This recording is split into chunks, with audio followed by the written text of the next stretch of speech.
अस्सलाम वालेकुम and welcome to रोशन सवेरा। क्या हाल चाल है सबके? मैं बिल्कुल ठीक ठाक हूँ। Happy Wednesday to everyone. कहते हैं ना, जो आप सोचते हैं वही आपकी ज़िंदगी में होने लग जाता है। तो अच्छी बात हमेशा सोचनी चाहिए और अच्छा बोलना चाहिए। हम कभी कभी बड़ी गलतियाँ कर जाते हैं कि हम गुस्से में आके एंगर के अंदर अपने out of anger we say lot of things which we shouldn't.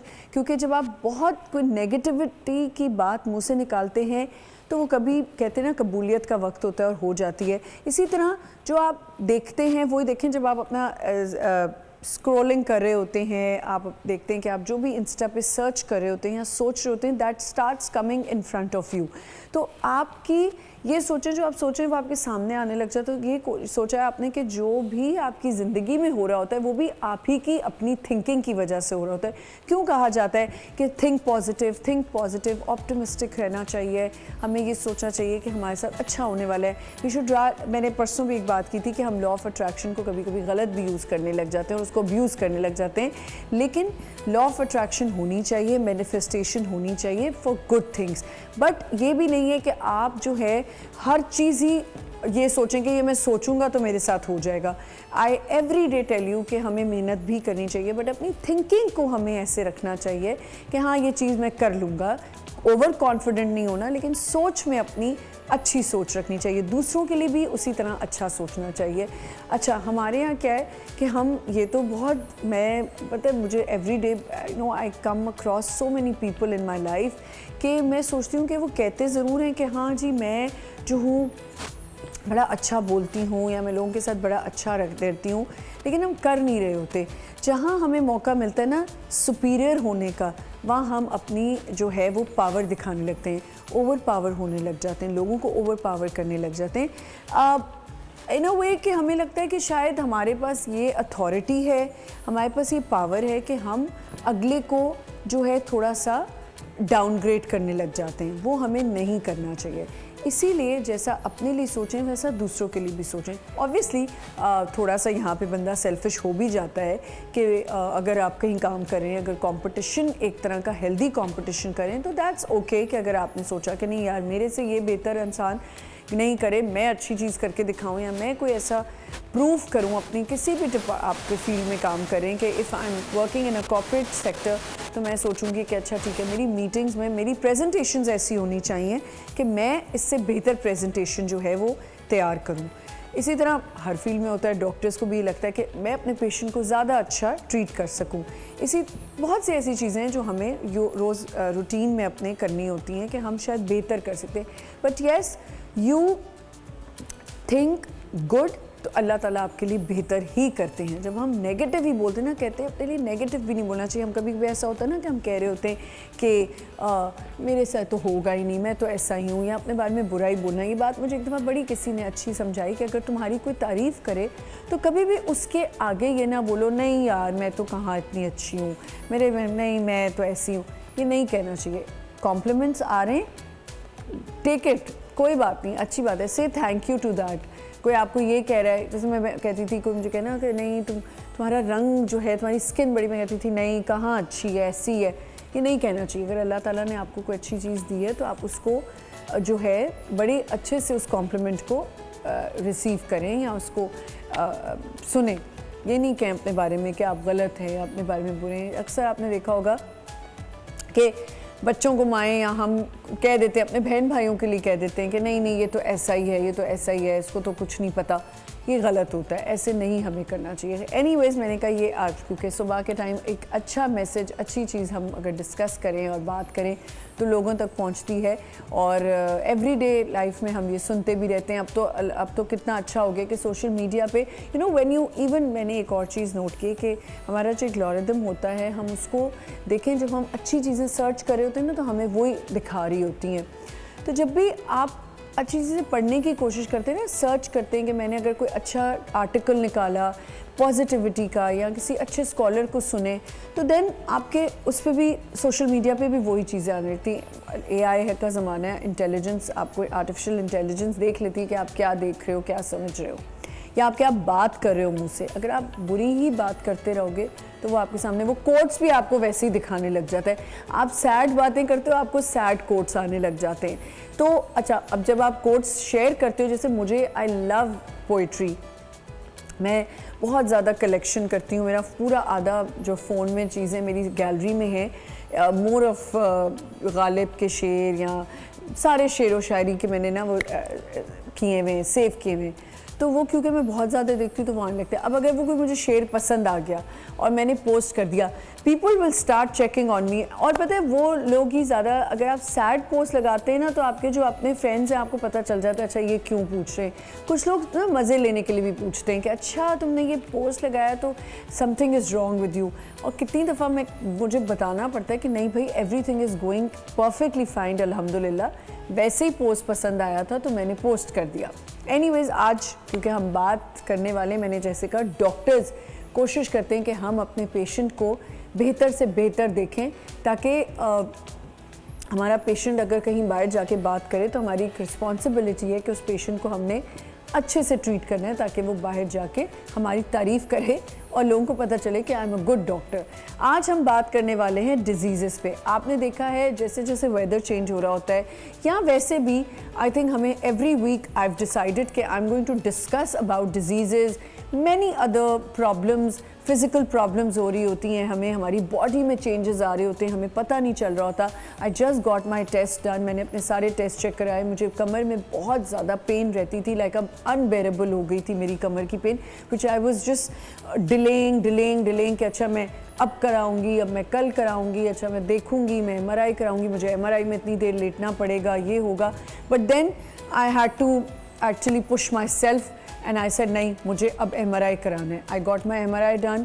अल्हम्दुलिल्लाह मेरी है प्रॉब्लम्स काफ़ी, मेरी सर्वाइकल में बहुत प्रॉब्लम है, बैक में है, तो मैंने अपने टेस्ट करा के चेक किया। इसी तरह मैं चाहती हूँ कि every week if we discuss these things, तो शायद कुछ तो लोग होंगे जिनको ख्याल आएगा कि अच्छा मुझे चेक करना है। जैसे बच्चे हैं, हमें बच्चों को अपने वीकली जो है चेक करना चाहिए कि हमारा बच्चा क्यों लेथार्जिक हो रहा है, या वो क्यों खाना नहीं सही खा रहा, या वो एक्टिव क्यों नहीं है, वो किसी चीज़ में पार्टिसिपेट क्यों नहीं कर रहा। सो आई डिसाइडेड कि हम ये सब चीज़ें हर वीक डिस्कस करेंगे। बहुत सी वायरल हमें चीज़ें हो रही होती हैं, हमें पता नहीं चल रहा होता, स्टमक इश्यूज़ हो रहे होते हैं, हमें ये नहीं पता होता कि हमने जो एंटीबायोटिक खाई उसका कोर्स नहीं किया। जैसे मुझे एक नई चीज़ पता चली कि मेरे ब्लड टेस्ट में कोई ऐसी चीज़ आई जो कुछ कम था, तो मुझे डॉक्टर ने कहा कि ये ऐसा लग रहा है कि कोई बुखार था जो आपने उसको प्रॉपरली ट्रीट नहीं किया। तो उसमें मुझे वो वर्ड नहीं याद आ रहा कि वो क्या चीज़ कम आ रही थी। एंड मैंने कहा ये तो मैंने कभी सोचा ही नहीं। हाँ, मुझे थोड़े थोड़े दिनों के बाद जैसे इन्फेक्टेड हो जाती हूँ मैं, इन्फेक्शन हो जाती है गले की, तो उसने कहा दिस इज़ बिकॉज कि आपने कोई कोर्स अपना कंप्लीट नहीं किया और वो कुछ प्रॉब्लम उसकी वजह से बढ़ गई। तो हमें पता ही नहीं चलता, हम दवाई खाते हैं, 2 दिन खाई, हम ठीक हुए, हमने 3rd डे दवाई खाना छोड़ दी। उसके बाद क्या होता है जी, अच्छा बच्चा भी ठीक हो गया, बस ठीक है, अच्छा इंजेक्शन लगवा लिया। अब प्रॉबली हमें इतनी इमीडिएटली उस पर जाना ही नहीं था, एंटीबायोटिक्स पे हमने एंटीबायोटिक्स शुरू कर दी। इसी तरह ब्लड ट्रांसफ्यूजन्स है, हमें पता नहीं होता कि हमें प्लेटलेट्स डाउन है, हमें कोई भी ऐसी प्रॉब्लम हो रही है, हमें डेंगू हो गया है, हमें हेपेटाइटिस है, कुछ भी है, we do not treat according to the doctor, we start treating ourselves घर में ही। हम अपनी सेल्फ मेडिकेशंस पे आ जाते हैं, जो हम करते थे, मैं भी करती थी कि सेल्फ मेडिकेशन की, अच्छा ये तकलीफ़ है, चलो पैनाडोल खा लो, ये खा लो। कोशिश करें कि अब अपना वीकली नहीं तो चले, वीकली तो बहुत ज़्यादा हो जाता है कि you go and get your checkups done, but at least 6 महीने बाद, 3 महीने बाद, for women specially it is very very important कि आप अपना पूरा हार्मोनल चेकअप कराएं, अपना पेप्स कराएं, सब कुछ कराएं। आपको पता होना चाहिए कि आपके अंदर क्यों चेंजेस आ रहे हैं, आप क्यों ऐसा फील करें, आपको क्यों, आपकी साइकिल क्यों डिस्टर्ब हुई है, आपकी बॉडी जो है वो चेंज हो रही होती है, आप नहीं ध्यान दे रहे होते। हम टोटके करने लग जाते हैं घर में बैठे। साइकिल के ऊपर मुझे बहुत ज़्यादा लोगों पे एतराज़ है। When women go through this, menopause है या जो भी है, दे डू नॉट कंसिडर कि वो जाएं और डॉक्टर को दिखाएं। दे से कि अच्छा मुझे तो उसने बताया इसका छिलका खा लो, ये दाने खा लो, ये कर लो, साइकिल ठीक हो जाएगी, ये तबीयत तुम्हें घबराहट हो रही है, मेनोपॉज हो रहा है, तो तुमने क्यों नहीं ये किया। तो ये सब चीज़ें हमें देखनी है। आदमियों के लिए बहुत ज़्यादा इंपॉर्टेंट है कि वो अपने ब्लड प्रेशर्स, अपना हार्ट, अपनी हर चीज़ चेक कराएं। हम समझते हैं आदमी फिट हैं तो जी चलो जी कोई चेकअप नहीं कराना, बड़ा गलत करते हैं। बहुत सी ऐसी चीज़ें सर्डन हुई हैं जो हम देखते भी हैं, यंग डेथ्स होने लग गई हैं, हार्ट अटैक होने लग गए हैं। फिट लोग होते हैं उनको पता नहीं चलता, फर्स्ट हार्ट अटैक दे पास अवे। तो कोशिश करें कि हर बंदे को अपना चेकअप ज़रूर कराना चाहिए to be on the safe side. ज़रूरी नहीं कि आपको कोई बीमारी है। इवन मेंटल वेलबींग के लिए मैं बार बार कहती हूँ कि if you think something is going wrong with you, कि आपको फील होने लगा कि आपको एंग्जाइटी होती है, बहुत ज़्यादा होती है, यू फील एंग्शियस, या आप प्रॉपरली फोकस नहीं कर पा रहे, तो अपना फ़ौरन से पहले जाके किसी डॉक्टर को दिखाएं, किसी थेरेपिस्ट को दिखाएं, साइकोलॉजिस्ट को दिखाएं, बात करें कि आपके साथ ये क्यों हो रहा है। आज हम इन सब चीज़ों पे बात करेंगे, डिजीज़ पे बात करेंगे। बहुत ज़्यादा वायरसेस हो रहे हैं आजकल, वायरल इन्फेक्शंस हैं, उसको कैसे ट्रीट करना है। नए नए तो वायरस आ जाते हैं, पता ही नहीं चलता, आज इसका ये नाम चिकनगुनिया निकल आया, किसी का कुछ नाम निकल आया। तो ये भी एक नई प्रॉब्लम है कि हमें वी आर सो ओब्लिवियन कि हमें पता ही नहीं होता कि अभी हमें कौन सा वायरस हुआ है, या everything is so new to us कि इतने वायरसेस आ गए हैं। इस पर हम बात करेंगे, एक छोटा सा ब्रेक लेते हैं, विल बी राइट बैक।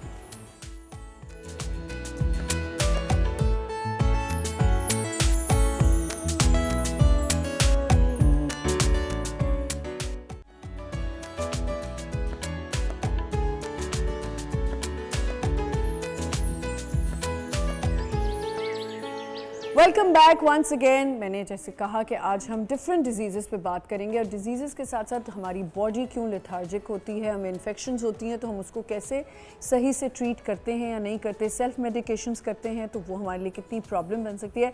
आज मैं चारों तरफ डॉक्टर्स से घिरी हुई हूँ।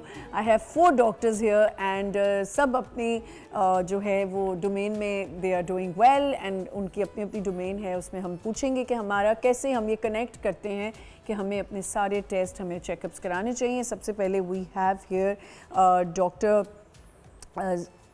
दुरेनाज Jamal, secretary of the Sindh blood transfusion authority, Sindh government. अस्सलाम वालेकुम। वालेकुम अस्सलाम। How are you? अल्हम्दुलिल्लाह, ऑल गुड। और उनके साथ हैं हमारे साथ यहाँ पे डॉक्टर आतिका शेर जो कि पीडियाट्रिशियन है। अस्सलाम वालेकुम, welcome to the show. Thank you for and then we have doctor Salman Shiraz, orthopaedic. अस्सलाम वालेकुम। वालेकुम अस्सलाम। And then we have here Dr. Sana Azhar जो कि internist हैं। अस्सलाम वालेकुम। So did I say right? Yes, absolutely. Welcome to the show everyone। and अगर डॉक्टर्स साथ हैं तो बहुत सी चीज़ें निकलेंगी। अच्छा, कुछ डॉक्टर्स डरा भी देते, आप लोग वो वाले डॉक्टर्स तो नहीं है ना? नहीं, सुबह सुबह नहीं डराएंगे।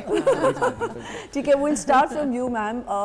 सबसे पहले जो ब्लड ट्रांसफ्यूजन पे थोड़ा सा हमें बता दें कि ब्लड ट्रांसफ्यूजन्स में होता क्या क्या है, व्हाट काउंट्स, आता क्या उसके अंदर? जी, बहुत ही अच्छा सवाल किया आपने आमना। ब्लड ट्रांसफ्यूजन इज़ समथिंग जो कि आपको पता है कि पेशेंट के लिए लाइफ सेविंग होती है। तो इसकी वजह से ये होता है कि ब्लड बैंक्स यहाँ पे होते हैं जहाँ पे कि डोनर्स जाके ब्लड देते हैं, फिर उस ब्लड को हम स्क्रीन करते हैं, क्योंकि सेफ ब्लड प्रोविज़न जो है वो WHO के का क्राइटेरिया भी यही है, अदरवाइज़ ग्लोबली भी यही है हमारे SOPs कि वो ब्लड जो है वो इन्फेक्शन से पाक होना चाहिए। तो इस वक्त जो हम पाकिस्तान में कर रहे हैं, we are screening every donor for 5 diseases, जिसमें hepatitis B, hepatitis C, HIV AIDS, malaria and syphilis जो कि सेक्सुअली ट्रांसमिटेड डिजीज़ होती है। ये भी थ्रू ब्लड जो है ट्रांसमिट हो सकती है from donor to the patient. ठीक है। तो पेशेंट अगर फॉर एग्जांपल मैं किसी भी एक इलेक्टिव सर्जरी के लिए जा रही हूँ, मैं बिल्कुल हेल्दी हूँ, मैं बच्चा पैदा करने जा रही हूँ, सिजेरियन के लिए जा रही हूँ, तो बच्चा तो पैदा हुआ लेकिन जो मुझे ब्लड ट्रांसफ्यूज हुआ उसमें कोई भी एक इन्फेक्शन या एक से ज़्यादा भी इन्फेक्शन हो सकता है, तो वो तो मैं कैरी करके आ जाऊँगी। That's dangerous. इसी वजह से यहाँ पे ब्लड बैंक्स के अंदर जो है स्क्रीनिंग के सारे मैकेनिज़्म हम लोगों ने जो है डेवलप किए हुए हैं।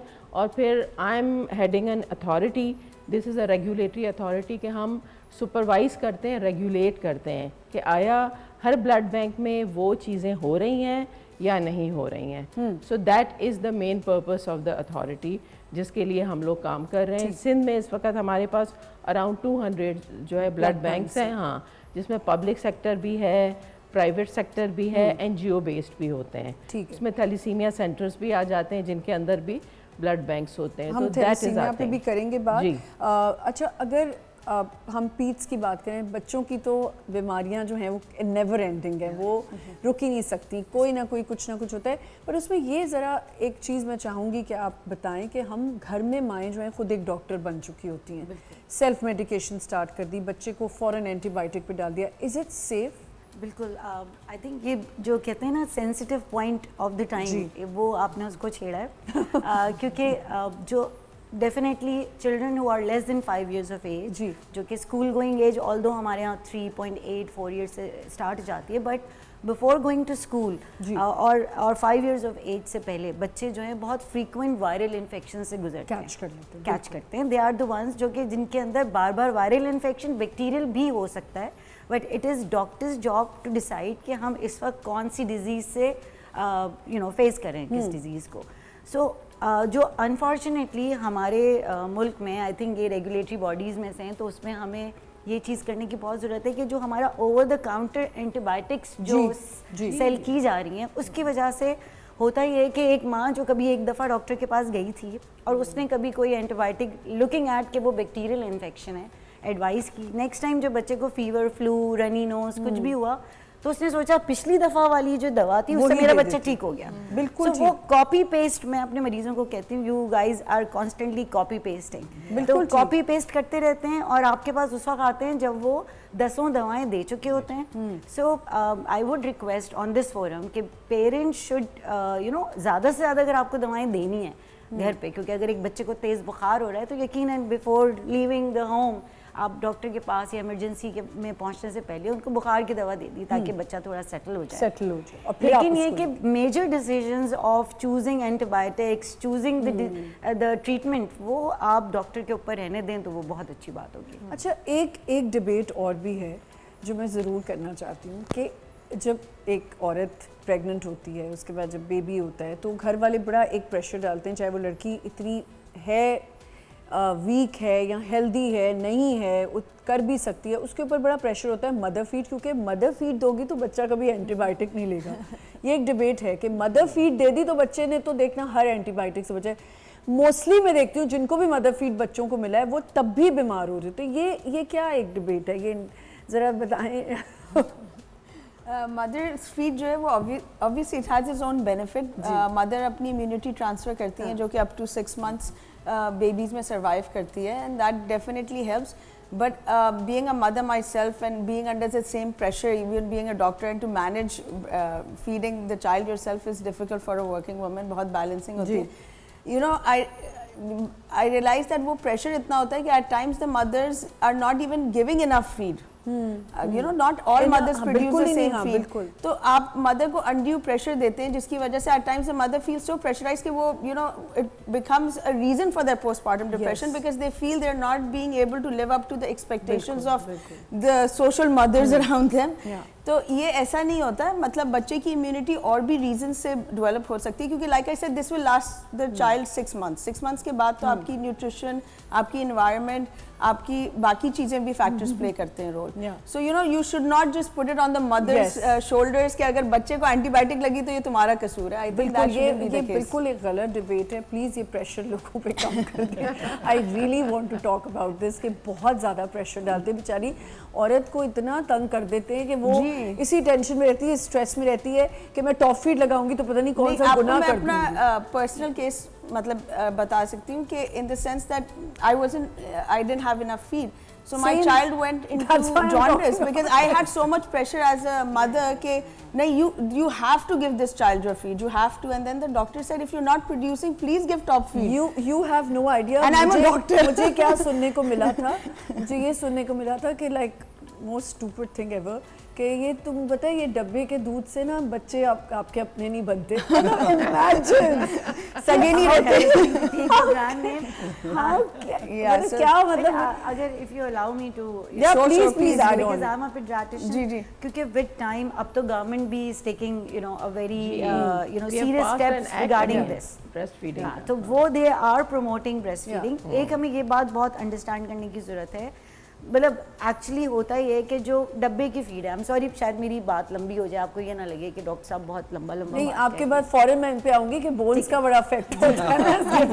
सो उसमें ये है कि अल्लाह ताला की ना हर काम में बड़ी हिकमत है, यू नो, अल्लाह बिल्कुल, ताला बिल्कुल। इज द वन जिसने सब चीज़ें बनाई हैं, पूरी Yes. कायनात बनाई And he है। knows better. इसी He तरह knows एक everything. बेबी है और एक बेबी की फीड है जो मम्मी के अंदर बनाई Absolutely, है। absolutely. सो अज्यूमिंग दैट कि अ डब्बा which is been made in a factory, उसकी composition is same from 0 to 6 months and then 6 months to 1 year। जी। बट अल्लाह की हिकमत इतनी बड़ी है कि कहते ही हैं कि अगर एक माँ प्री टर्म बेबी डिलीवर करती है और एक माँ फुल टर्म बेबी डिलीवर करती जी। है, अगर उन दोनों माओं के मिल्क की कॉम्पोजिशन को प्रॉपरली देखा जाए तो अल्लाह ताला हैज़ यू नो उसको इस तरह से एडजस्ट Design किया होता है किया। कि प्री टर्म बेबी के लिए प्रोटीन ज़्यादा है तो मम्मी की फीड में प्रोटीन ज़्यादा आ रही होगी। सही।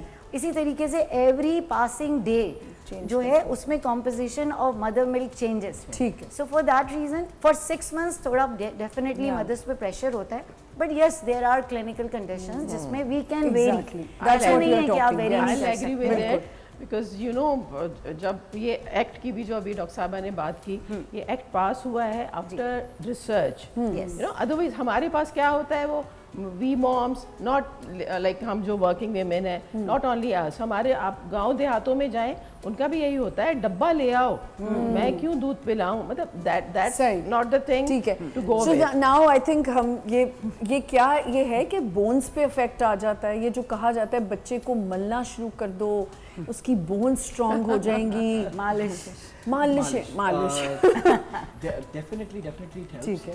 ये है कि बहुत सारे ऐसे हैं जो होम रेमेडीज जी। जो हमारी नानी दादियों ने बताए हैं, दे डू हेल्प जो कहते हैं चिल्ड्रन, सही। दे डू हेल्प। और इससे डेफिनेटली मसाजेस जो है पीडियाट्रिशियन भी बैठे हमारे सामने से बताएंगी कि दे डू हेल्प, आपकी बोन्स स्ट्रॉन्ग होती हैं मसाजेस से। दूसरा क्वेश्चन आपका था कि मदर्स पे क्या इफेक्ट होता है कैल्शियम का, तो कैल्शियम जनरली जो है they do you can say the breast milk has calcium and other nutrients, तो mothers are getting a lot of you can say these things through their diet. अगर diet healthy है तो they don't need replacements as such until unless you reach a certain age, जब women menopause में आती हैं, तो menopause के बाद डेफिनेटली हार्मोनल चेंजेस ऐसी होती हैं कि जो कैल्शियम को एब्जॉर्ब नहीं कर पाते because of the lack of hormones.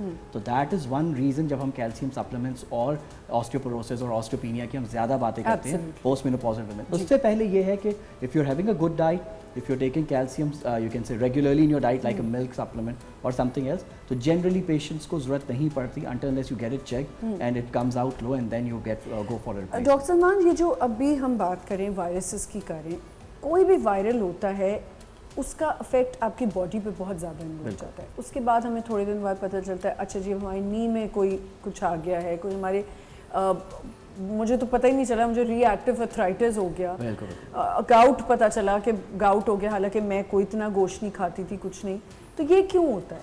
आपने बहुत अच्छा क्वेश्चन रेज किया। रिएक्टिव आर्थराइटिस आपने जैसे इसका नाम लिया, तो it happens because of a reaction of your body. जब भी कभी आपको वायरल इन्फेक्शंस होते हैं तो वायरल इन्फेक्शंस एक तो वायरसेस ऑन देयर ओन, उनकी एक अल्लाह ने कुदरती तो आप उनको एक वो दी है नेचर के, they go to your joints and they start you can say causing inflammation in your joints या जो स्वेलिंग आ जाती है। अगर ये नहीं होता तो दूसरा ये होता है कि आपकी बॉडी जैसी वायरस बॉडी में एंटर होता है तो आपकी body starts can say getting rid of it, आपके वाइट सेल्स जो है एक्टिवेट होते हैं तो start getting rid of the viruses. तो जब वो एक कॉम्प्लेक्स इम्यून कॉम्प्लेक्सेस बनाते हैं to get rid of the virus, those immune complexes जो हैं आपकी जाके जॉइंट्स पे भी एक्ट करते हैं। ये कुदरती होता है, इसको ऑटो इम्यून कह लें या रिएक्टिव आर्थराइटिस कह लें। तो फिर उसकी वजह से joint pains and body aches और मसल पेन्स स्टार्ट होते हैं विच आर ट्रांजिएंट, जनरली वो ख़त्म हो जाते हैं विद द वायरल इन्फेक्शन। अगर वो प्रोलॉन्ग हो जाए then we have to find you can say another cause of it. वो उसमें फिर आपकी बहुत सारी जो है आर्थराइटिक आ जाती हैं डिजीजेस, जिसमें रूमेटॉइड आर्थराइटिस है, सार्कोइडोसिस है, फिर वो ऑटोइम्यून डिजीजेस की तरफ चला जाता है। तो हमें फिर उनको देखना पड़ता है कि ये प्रॉब्लम किस वजह से। सही है। What does an internist do? मुझे प्लीज internist का बता दें। What does this is They are very important for all of us. Yes, because you know it's very new for me. She told me कि GP नहीं पूछी internist. So I want to know कि internist होता क्या है? So I call us the masters of medicine. We are the gatekeepers of medicine. Okay. ठीक है, अब आप एक है, आपको एक बीमारी हुई है और आपको समझ नहीं आ रहा कि मुझे क्या हुआ है और कहाँ जाना है और क्या करना है, right? So we're the problem solvers. We're the puzzle. ऐसे ये बड़ा अच्छा आप काम करिए। दर्द मुझे सर में, लेकिन जाऊंगी मैं किसी और के पास। बिल्कुल ठीक। तो वो हम मैनेज भी करते हैं आपकी सेहत, कई दफ़ा क्या कहते हैं हम आपके साइकोलॉजिस्ट भी बन जाते हैं। अच्छा। लेकिन basically we are the gatekeepers of your health from head to toe. ठीक है, क्योंकि आपको स्पेशलिस्ट के पास जाने की ज़रूरत है या नहीं, आपकी you know do you need to see a rheumatologist, जैसे ऑटोइम्यून की डिजीज़ हम डायग्नोज हम करेंगे, फिर हम आपको कहेंगे ठीक है अब आप जाके कंसल्ट कर लें, एक ओपिनियन ले लें। But what happens, the reason why people get lost in the medical system and they are unable to, वो क्या करते हैं, सर में बिलफर्ज दर्द है क्योंकि ब्लड प्रेशर लो है और वो चले जाते हैं न्यूरोलॉजिस्ट के पास। वही राइट, आपको प्रॉब्लम कोई और है और आप एंड अप कहीं और। पहले हम इंटर्निस्ट से अपॉइंटमेंट लें, उसके बाद फिर हम सोचे कि हमने कहा जाना। कई दफा हम आपको कहीं नहीं भेजते, हम ही प्रॉब्लम सॉल्व कर देते हैं, ऐसी बात है। So, अब मुझे समझ आएगी कि अब पहला खर्चा इंटर्निस्ट, Yes. फिर दूसरा खर्चा दूसरा डॉक्टर। यहाँ पे हमें एक छोटा सा ब्रेक लेना है। I am having so much fun because मुझे बड़ा मजा आता है जब मैं डॉक्टर्स के साथ बैठती हूँ, मुझे नई नई चीज़ें पता चल रही होती हैं। अगर आप कुछ पूछना चाहते हैं, you can just go on the YouTube channel और हमारा जो है लाइव स्ट्रीमिंग पे you can ask questions if you want to. एक छोटा सा ब्रेक लेते हैं, will be right back.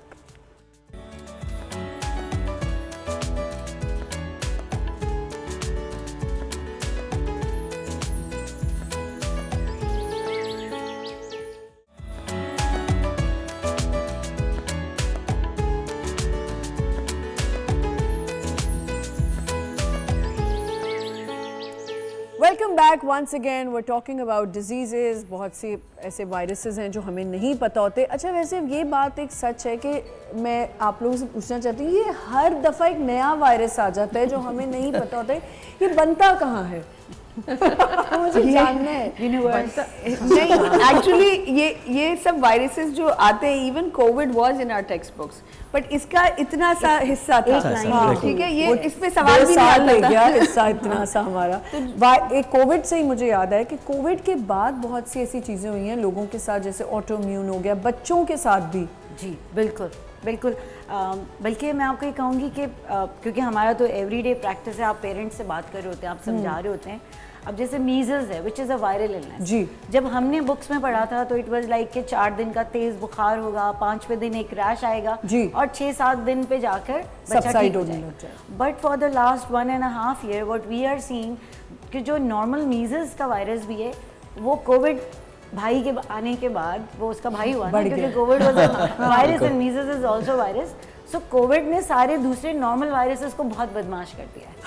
So now what is happening, वो मीजल्स जो चौथे दिन नजर आ जाता था वो अब 10-10 दिन तक नजर नहीं आता।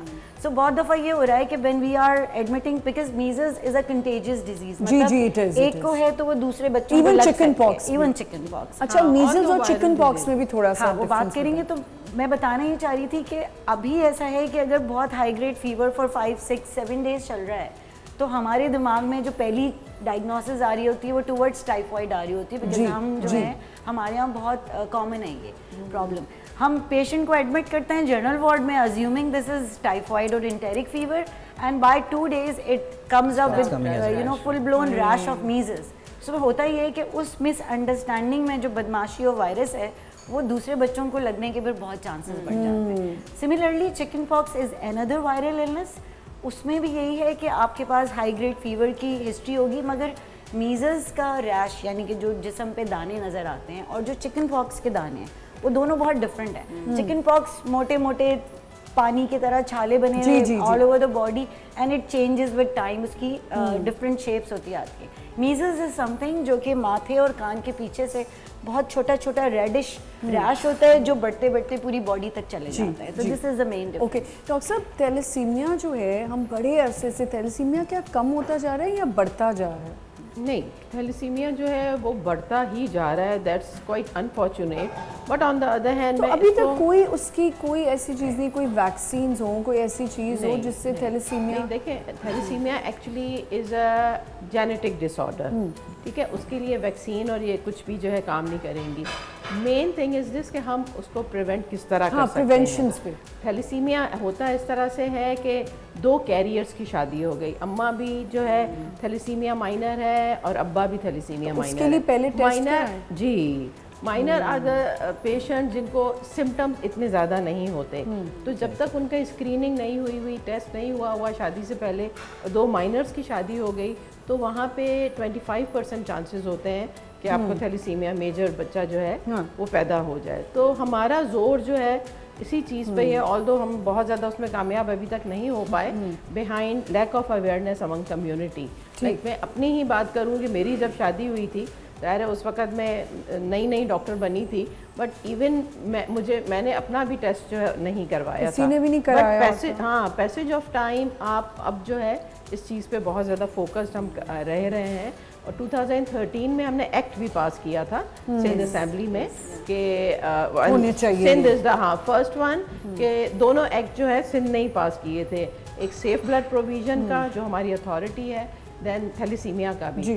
तो उसमें भी यही है कि कोशिश तो है कि शादी से पहले हर किसी का होना चाहिए, निकाह खां को हम टारगेट करने की कोशिश करते हैं। फिर हम मेरा ये है कि भाई अब हम इस पे काम करें कि कराची में या बाकी सिंध के एरियाज़ में शादी के हॉल बुक ना हो जब तक थैलेसीमिया का सर्टिफिकेट ना दिखाया जाए। बात वैसे Very बिल्कुल important. आपने ठीक किया। नहीं अब तो मैं आपको कहीं बताऊं, जो हमें करना पढ़े पड़ेगा। लिखे लोग हैं वो अब टेस्ट कराते हैं पहले। अल्हम्दुलिल्लाह अब पहले से इट्स रियली जी। गुड, लेकिन फिर भी मैं आपको बताऊं 13,000 बच्चे सिंध में जो है रजिस्टर्ड हैं, बट व्हाट आई फोरसी के जो है और भी ज़्यादा होंगे जो पहुंच नहीं पा रहे हैं, या हमारे इवन डॉक्टर्स भी उनको पता ही नहीं diagnose होता के लिए उनको, पता ही नहीं होता। बिल्कुल ठीक कह रही है। अच्छा आजकल ना एक क्रायोप्रैक्टर के ऊपर बहुत ज़्यादा क्रायोप्रैक्टर पे लोग जाने लग गए हैं अलाइनमेंट के लिए। ऑर्थोपीड के पास बाद में जाते हैं, पहले ये कर रहे होते हैं। Is it fine? देखिए कायरोप्रैक्टर जो है ना, हम लोग एज अ डॉक्टर हम उनको ऐसे समझते हैं जैसे पाकिस्तान में जैसे मलेशिया घूम रहे होते हैं ना, just like you can say very refined form of those, simple as that, they've done studies, simple as that, they've done studies for it, but like in our practice आप एक लिमिटेड उसमें करवा सकते हैं, ठीक है, मसाजेस हो गए, थिंग्स लाइक दैट, बट जब वो आपकी क्रैकलिंग और वो चीज़ें करते हैं, जैसे आपकी stretching of your you can से स्पाइन एंड योर बैक, तो उसमें ये होता है कि आपकी बैक इंजरी के चांसेस ज़्यादा होते हैं, Really? स्लिप डिस्क्स हो सकती हैं उसमें, बिकॉज ये स्ट्रेचिंग यू आपके जो है उसके बाद आपके जो बी जॉइंट्स होते हैं उनमें जो होता है फिसेट जॉइंट्स कहलाते हैं आपके बैक के, तो उनमें आर्थराइटिस जल्दी डेवलप होता है। ऐसे पेशेंट्स जो कायरोप्रैक्टिस के पास बहुत रेगुलरली जाते हैं, तो इन चीज़ों को आपको अवॉइड करना डॉक्टर चाहिए। साहब ये जो नकल्स हम कर रहे होते हैं, निकाल रहे होते हैं, ये करना ठीक होता है? दिस इज समथिंग बेनाइन, इसका कोई बेनाइन मतलब इसका कोई ऐसी प्रॉब्लम नहीं अच्छा, होती, और this is just gas in your joint जो आप उसको क्रैक करते हैं। लेकिन अगर हम नेक से करें, नेक में आप करें तो फिर ये है कि वो डेफिनेटली इट हर्ट्स, बिकॉज वहाँ के जॉइंट्स आपके इतने मूविंग नहीं होते, जैसे आपका हाथ पूरा चल रहा है ऐसे, आपके नेक इस तरह नहीं पूरी घूमती। अगर किसी तो की उसमें चाइल्डहुड definitely से it ये आदत है और वो नहीं रह सकता, वो we clearance generally चाहिए। discourage, हम उसको जनरली मना करते आप हैं कि ना डिस्कस करें। अच्छा बैठे बैठे आपने देखा होगा कि आपकी बोन्स में से अजीब से एकदम से क्रैक्स होने ये आती हैं आवाजें, बिल्कुल। Why is that? अच्छा, इसके दो रीजंस हैं। कुछ लोगों में जेनेटिक होता है, कुछ फैमिलीज में रन करता है, उनके बच्चों में भी आप देखेंगे, छोटे बच्चों में भी ऐसा होता है। कुछ पेशेंट्स को आफ्टर सर्टेन एज डेवलप होता है, that is due to osteoarthritic changes, जब आपके जॉइंट्स डिस्ट्रॉय होना शुरू हो जाते हैं, तो फिर ये होता है कि बीच में गैप कम हो जाता है, जो आपका फ्लूइड होता है जेल उसमें आपके जॉइंट्स में वो कम होना शुरू हो जाता है, तो उसके बाद डेवलप होती है उनको, तो then we treated as osteoarthritis. लेकिन अगर किसी बच्चे में आ रहा है, कुछ आ रहा है, तो फिर ये है कि मोस्ट प्रॉब्ली अगर जीन्स में ट्रैवल करता है तो देन इट्स नॉर्मल। ठीक है। इंटर्निस्ट जो है वो, अगर आपको लग रहा है कि कब आपको लगता है कि इसको, ये पेशेंट जो है इसको अब डॉक्टर पे ही जाना है, सिर्फ इंटर्निस्ट तक नहीं रहना? इट डिपेंड्स, कॉम्प्लिकेटेड कंडीशंस कोमॉर्बिड्स जैसे किडनी डिजीज़ है, उसके ऊपर उसमें नेफ्रोलॉजिस्ट का ऑन बोर्ड होना बहुत ज़रूरी है, बिकॉज जब पेशेंट का फिस्टुला बनना होगा, डायलिसिस या रीनल ट्रांसप्लांट की तरफ जाना होगा, तो अगर early he nephrologist on the case ऐसा ना, आपको नहीं लगता इंटर्निस्ट तो अभी मेरे लिए नया है, तो कितने लोगों के लिए नया होगा? हाँ, it is something new, that's why I insisted that you say that, because people don't understand, we spent 3 years training in medicine just like they did in pediatrics, जैसे वो बच्चों की स्पेशलिस्ट है, मैं बड़ों की स्पेशलिस्ट हूँ। क्योंकि हमारे यहाँ तो लोग अभी सुनेंगे, वो कहेंगे हम इंटर्निस्ट के पास क्यों जाए, हम चले जाएं फार्मेसी वाले के पास, वही हमें बता दें। ऐसा है कि नहीं? I know how people think कि वो 2 मिनट में कहेंगे अच्छा अभी अब इंटर्निस्ट एक नया नाम आ गया, अब इसके पास जाएं तो हम फार्मासिस्ट के पास बड़ी पावर है, दुकान वाले के पास की पावर है। दिस शुड बी बहुत, इसको जो है ना इलैबोरेट करें कि ये इंटर्निस्ट की एक पढ़ाई है भाई, पढ़ाई है ये। इंटरनल मेडिसिन जो है बेसिकली हमारी अंदरूनी क्या कहना चाहिए, उसकी बीमारियों की पढ़ाई है, जो कि हम हेड टू टो उसमें पढ़ते हैं, उसमें मैनेजमेंट उसकी करते हैं। And it's the difference between a family physician and internist is that we do not see kids. हम कहते हैं ये पीडियाट्रिशियन के हैं, आप जरूर जाएं। एक चीज़ मुझे बताएं, क्या हम हर चीज़ के लिए जो हमारे घर में सबके गोली है पैनाडोल हमने फ़ौरन खा लेनी होती है, वो भी मुझे ऐसा लगता है too much of taking Panadol is also very dangerous. Yes, too much of और हर किस्म की आ गई है, एक आई है नाइट, एक है एक्स्ट्रा, एक है नॉर्मल, एक स्ट्रॉन्ग है, वो strong है। Panadol ये है, देखिए इसके पर मैं आऊँगी कि ये ब्लड को अफेक्ट करेंगे या नहीं, मैं इस पहले ये पूछ नहीं नहीं, डेफिनेटली अफेक्ट करती है। पैनाडोल को प्रोसेस करने के लिए हमारा लिवर काम करता है। आप अपने लिवर को स्ट्रेस करते हैं। हमारे मुल्क जहाँ पे हेपेटाइटिस जैसी इतनी कॉमन बीमारी है, अ lot of time the patients has hepatitis, वो गए उनको आईवी भी लगा दी, पैरासिटामोल ये भी कर दी, पैनाडोल भी खा ली, सो ओवरडोज हो जाता है। ओवरडोज से जो लिवर बेचारा पहले ही आखिरी सांसों पे होता है, कई दफ़ा लिवर फेलियर ही उसकी वजह से होता है। बिल्कुल, बिल्कुल। It's not a benign medicine, it's a serious medication that should be taken when indicated. बिल्कुल। ऐसे नहीं ब्लाइंडली लेना चाहिए। ऐसे मेडिकेशंस लेने से क्या ब्लड के अंदर प्रॉब्लम्स आती हैं? नहीं, देखिए ओवरऑल तो जैसे ब्लड ट्रांसफ्यूजन या ब्लड बैंकिंग के पॉइंट ऑफ व्यू से मैं बोलूँ तो उस पर हम जो है वो डोनर में इतनी ज़्यादा चीज़ें नहीं देख रहे होते। पैनाडोल की नहीं बात करते, लेकिन जब डोनर आता है तो डोनर से हम हिस्ट्री पूरी लेते हैं। हम इन्फेक्शंस को कंट्रोल करने की बात कर रहे होते हैं कि जो वो ब्लड दे रहा है वो कम्प्लीटली हेल्दी ब्लड हो। तो उसमें एंटीबायोटिक कवर अगर वो उन दिनों ले रहा है तो उसको फिर हम हमारे डेफरल्स होते हैं, यानी हम डेफर करते हैं। तो उसमें कुछ होता है, जैसे ये 5 डिजीज़ की मैंने बात की, हेपेटाइटिस बी, सी, HIV, मलेरिया, सिफिलिस, ऐसी कोई हिस्ट्री दे रहा होता है तो हम उसको परमानेंटली डेफर कर देते हैं कि आइंदा आप कभी भी ब्लड नहीं दे सकते। एंटीबायोटिक कवर या जो है डायबिटिक है वो मेडिसिन बता रहा है, ब्लड प्रेशर की मेडिसिन बता रहा है तो उसको भी हम रोक देते हैं। एंटीबायोटिक का फिर हम कह देते हैं कि आप ले रहे हैं, आप 15 दिन के बाद आ जाएं, आके ब्लड दे दें। इस तरह की चीज़ें होती हैं, लेकिन अदरवाइज एक्सेसिव मेडिसन या एक्स्ट्रा मेडिसन कभी भी नहीं लेनी चाहिए। इवन एक पैनाडोल की गोली मैं वो भी आपको बताऊं नहीं लेनी कि चाहिए। मैं अपनी फैमिली में जो है ना जालिम डॉक्टर मशहूर हूँ। मुझे जो भी फ़ोन करता है हम एंटीबायोटिक ले लें, मैं उनको डांटती हूँ कि नहीं भाई, this is going to impact your organs. yes. End of the day आप उसको लेके बैठ जाओ। तो वो इसलिए मैं जालिम मशहूर हूँ कि 4 दिन के बुखार के बाद जो है नहीं, बिल्कुल आप ठीक कह रही हैं, क्योंकि मैंने कुछ 2 साल ऐसी एक चीज़ की कि मैं एंटीबायोटिक से बिल्कुल हट गई। जब मेरा गला ख़राब हो बस मैं खुद ही कोई टोटके करती रही, लेकिन वो मेरे लिए गलत हो गया कि वो इतना बढ़ गया कि जब मैंने डॉक्टर को दिखाया, मेरे नेबर ही हैं, उन्होंने कहा बेटा ये थोड़ी कहा था कि बिल्कुल ही नहीं खानी कि मतलब अंदर ही सप्रेस होता जा रहा है, उसको निकालना भी तो है। But I keep telling my daughter, जो मेरी बड़ी वाली है, वो इतनी, क्योंकि वो बाहर होती है, हर थोड़ी देर बाद उसकी तबीयत ख़राब होती है, तो एंटीबायोटिक्स आपकी फर्टिलिटी के अंदर प्रॉब्लम भी कर सकती हैं। मैंने ये सुना है, मैं आप लोगों से पूछूंगी। एक छोटा सा ब्रेक लेते हैं, विल बी राइट बैक। ये तो लोग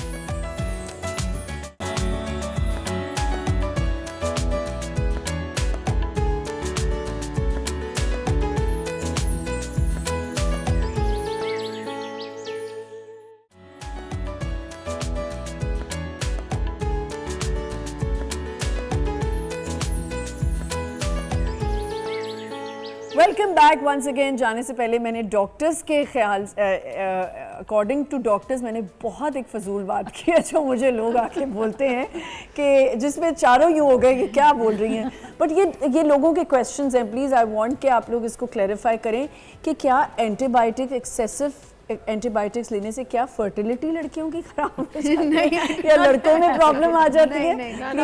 None of us are going to agree for this. ऐसा कुछ भी नहीं होता, बट एक्सेसिव एंटीबायोटिक से आपके बॉडी पे अदरवाइज इम्पैक्ट्स आते हैं, बिकॉज आपके रिसेप्टर्स जो हैं वो कंज्यूम हो रहे हैं। जितने आप एंटीबायोटिक्स ले रहे हो ज़रूरत नहीं है, बट आपके बॉडी में वो जा रहे हैं, वो यूटिलाइजेशन रिसेप्टर्स की हो रही है। तो अल्लाह रहम करे, कभी ऐसा भी हो सकता है कि आपको वो स्पेसिफिक एंटीबायोटिक की नीड है, आपकी बॉडी में वो रिसेप्टर्स नहीं है, वो रिसेप्टर नहीं है तो इफ़ेक्ट ही नहीं करेगी ना मेडिसिन। तो that is the main reason जिसकी वजह से हम कह रहे होते हैं कि ज़रूरत। आजकल देखें वायरल इन्फेक्शन जितने फैले हुए हैं, उसमें अगर आप एंटीबायोटिक लोगे तब भी आपको एटलीस्ट 3 to 5 days तो लगेंगे। वायरल भी आपका इन्हीं दिनों में ठीक हो जाता है, इतने दिनों में। तो एज सच ऐसी कोई भी नहीं है, this is only a myth. Okay, कुछ बच्चे होते हैं, क्योंकि हम एंटीबायोटिक अब कर ही रहे हैं बात, तो कुछ बच्चे होते हैं जिनका इम्यून सिस्टम ऐसा होता है कि आप उनको नॉर्मल मेडिसिन देते रहें वो नहीं ठीक होते, then you have to switch to antibiotics. अच्छा, इसमें अगेन डॉक्टर साहब ने जो रिसेप्टर्स वाली बात की, अगर एज एन माइक्रोबायोलॉजी के पॉइंट ऑफ व्यू से देखें तो हर बैक्टीरिया जो है वो उसकी ख़ास एंटीबायोटिक होती है जिसके अगेंस्ट, मतलब वो एंटीबायोटिक उसको ख़त्म कर सकती है। बट बिकॉज ऑफ जो हमने पहले बात की ओवर द काउंटर एंटीबायोटिक्स या मम्मीज़ घर में ही रखी हुई हैं ये प्रीवियस प्रेस्क्रिप्शंस को देखते हुए, सो अगर आप एक्सेसिव यूज़ ऑफ एंटीबायोटिक, होता ही है कि अगर एक डिजीज़ है उसके लिए एक स्पेसिफिक एंटीबायोटिक है, वो एंटीबायोटिक आपने उस वक्त भी दे दी जब उसको उसकी ज़रूरत नहीं थी, तो your body starts developing resistance towards that organism. इसी तरीके से ऑर्गेनिज्म बिला वजह बार बार एक्सपोजर टू एंटीबायोटिक्स, उसमें रेजिस्टेंस डेवलप होती है, और वो रेजिस्टेंस ये होती है कि आपकी वो दवाएं जो पहले आप stage 1, like there are you know first line treatment, second line treatment, third line treatment, तो फर्स्ट लाइन ट्रीटमेंट अगर ओवर द काउंटर लोग बिला वजह यूज़ करते रहेंगे, सो वो जो बग है या बैक्टीरिया है वो उसके अगेंस्ट रेजिस्टेंस डेवलप करेगा, हो सकता है उसके बाद आपको आईवी एंटीबायोटिक या और कोई और स्ट्रॉन्गर एंटीबायोटिक पे जाना पड़े। ठीक है डॉक्टर साहब, ओवर द काउंटर की क्योंकि बात हो रही है, हम लोग क्या करते हैं, इफ़ वी आर ट्रैवलिंग और एनीवेयर, या हम यहाँ पे भी अगर किसी स्टोर पे जाते हैं, ओवर द काउंटर हम बड़ी चीज़ें नहीं देख रहे होते हैं कि ये हमारी बोन्स के लिए बहुत अच्छा है, वहाँ से ख़रीद ली। ऑनलाइन अब बहुत ज़्यादा ऐसे मल्टी वाइटामिन्स हैं जो हम ऑर्डर कर देते हैं फॉर बोन्स, और अगर हमें कोई भी ऐसी प्रॉब्लम हुई हुई है बोन्स में या ऑर्थोपीड प्रॉब्लम है, तो वो उसको थोड़ा सा बताएं कि दिस इज़ नॉट राइट, और is it okay to buy? नहीं, डेफिनेटली इट्स नॉट राइट। आपको फॉर्मुलेशंस देखनी चाहिए। बहुत सारी हर्बल मेडिकेशंस ऐसी होती हैं जो नुकसान दे सकती हैं, बहुत सारी एलोपैथिक मेडिकेशंस ऐसी हैं, सबके अपने साइड इफेक्ट्स होते हैं, इंक्लूडिंग मल्टीविटामिन्स, एक्सेसिव मल्टीविटामिन्स। बहुत सारे ऐसे हैं multivitamins are they either fat soluble और वाटर सॉल्युबल। वाटर सॉल्युबल से हमें इतनी टेंशन नहीं होती because they just excrete out through urine, लेकिन जो फैट सॉल्युबल हैं वो आपकी बॉडी में स्टे बैक कर सकते हैं, आपको उनकी एक्सेसिव टॉक्सिसिटी हो सकती है, तो उसके लिए थोड़ा सा आपको ख्याल करना चाहिए। इसी तरह ये जॉइंट्स के लिए और डिफरेंट मेडिकेशंस फटीग आती हैं। होना हर वक्त, उसके लिए कोई प्रॉपर टेस्ट बताएं, क्या हमें करना चाहिए? जनरली फटीग के जो पेशेंट्स आते हैं आजकल, जो सबसे मोस्ट इंपॉर्टेंट प्रॉब्लम हमारे साथ है वो विटामिन डी डेफिशिएंसी है, बिकॉज सन एक्सपोजर बिल्कुल भी नहीं है, हम जाने ही नहीं देते बाहर बच्चों को, बिल्कुल करने ही नहीं देते। जाने दे भी तो बच्चे नहीं जाना चाहते। बच्चे नहीं जाना चाहते, बिल्कुल ठीक कह रहे हैं। गर्मी ये वो बिल्कुल, तो हमारी And तो आई even the think safety summer issues vacation sometimes. वो भी तो वही सेफ्टी इश्यूज, समर वेकेशन भी कमरे में गुजर रही हैं, हर चीज कमरे में हो रही है। That is one of the reasons कि बच्चों में विटामिन डी डेफिशिएंसीज बहुत कॉमनली आती हैं, तो हम जनरली फर्स्ट लाइन ऑफ हमारा यही ट्रीटमेंट होता है कि हम विटामिन डी प्रिस्क्राइब कर देते हैं बच्चों में। स्क्रीन टाइम कितना खराब कर रहा है हमारी बोन्स को, बड़ों की भी? स्क्रीन टाइम बोन से ज़्यादा आपकी सर्वाइकल प्रॉब्लम्स, हमारे पास बहुत पेशेंट्स आते हैं, every patient, like very young patients, they are coming with cervical problems, because आपका ऑफिस काम भी ऐसे ही है कि आप बैठे हुए हैं, तो अब उसमें इसीलिए डिफरेंट जो है फिर वही डॉक्टर्स के साथ मिलकर companies are making different things. अब एक चीज़ आ गई है जिसमें वो है कि डेस्क जो आ गई, वो स्टैंडिंग डेस्क आ गई हैं, you can move them up and down, तो आप ये है कि 30 मिनट से ज़्यादा किसी एक पोस्चर में ना बैठें, जो एडवाइस करते हैं डॉक्टर्स, ताकि आपकी नेक को प्रॉब्लम ना हो। ये एक जो मैंने यहाँ पॉइंट लिखा था, मैंने कहा मैं पूछूंगी, जो खाने पीने की हमारी चीज़ें हैं, फूड आइटम्स में जो बाहर के फूड आइटम्स हैं, जैसे चिकन है, अब सब कह रहे हैं जी चिकन इंजेक्टेड है, उससे प्रॉब्लम्स हो रही हैं, ये हो रहा है, कितना सच है ये? इट्स डेफिनेटली सच। एक चीज़ की जिसकी लाइफ साइकिल ग्रोथ की आपकी, I don't know how long it takes, but I think it takes 20 days for a chicken to grow. हम उसको 5 दिन में बड़ा कर देते हैं। कैसे कर देते हैं? हार्मोन्स दे के, यू नो क्या कहते हैं, तो वो obviously that has an impact on our bioflora. उससे वायरसेस होते हैं, वायरल इन्फेक्शंस, जो हम बाहर खाना भी खा रहे हैं। Any time your immunity is compromised, you will be any virus that you expose to. एक कमरे में 4 लोग हैं लेकिन एक बीमार होता है, क्यों? सब ने वही वायरस से एक्सपोजर हुआ है, वही सरफेस टच की है, लेकिन एक बीमार होके जाता है। इसलिए बिकॉज उनकी इम्यूनिटी लो थी, उनकी इम्यूनिटी लो थी बिकॉज ऑफ मल्टीपल फैक्टर्स। उनकी बॉडी की जनरल हेल्थ कैसी है, वो अगेन उधर से उठ के खाते कैसे हैं, हाइजीन कैसी है, यू नो सफाई कितनी रखते हैं, एंड अगेन हमारे वाइटामिन्स पे डिपेंड करता है कि हमारी बॉडी ऑप्टिमाइज है। यानी मैं कहती हूँ कि हम हर चीज़ को ऑप्टिमाइज करते हैं लाइफ में।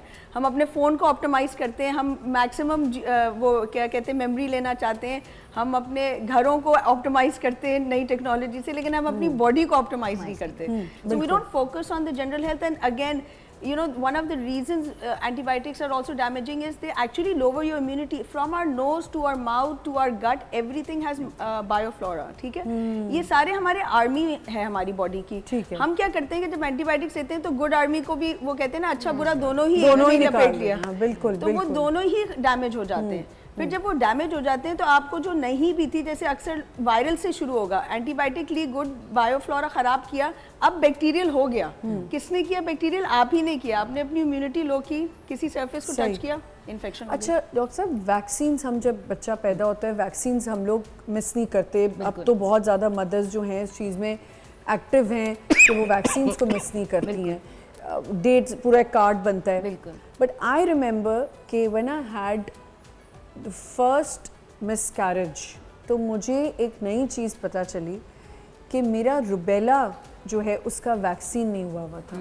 विच मुझे कभी हमने ना, मेरी अम्मी को शायद पता होगी ये बात, तो उस टाइम पे मुझे पता चला कि रुबेला, तो ये रुबेला की वजह से क्यों ऐसा होता है? ऐसा है कि जो वैक्सीनेशन है वो, जो हम पहले अगर टू स्टार्ट विद हम बच्चों की वैक्सीन के बारे में बात करते हैं कि एट बर्थ हम उन्हें बीसीजी दे देते हैं जो कि टीबी से बचाता है बर्थ पे ही, और आगे हमारा मीजल्स है, सब कुछ मीजल्स है, सारा कुछ हमारा तकरीबन 1 ईयर तक हमारी सारी वैक्सीन लग रही होती हैं, जिसमें जब हमारा 9 मंथ की और इवन 12 मंथ्स पे आजकल जो गवर्नमेंट एडवाइस करता है, that is MR vaccine which is measles and rubella.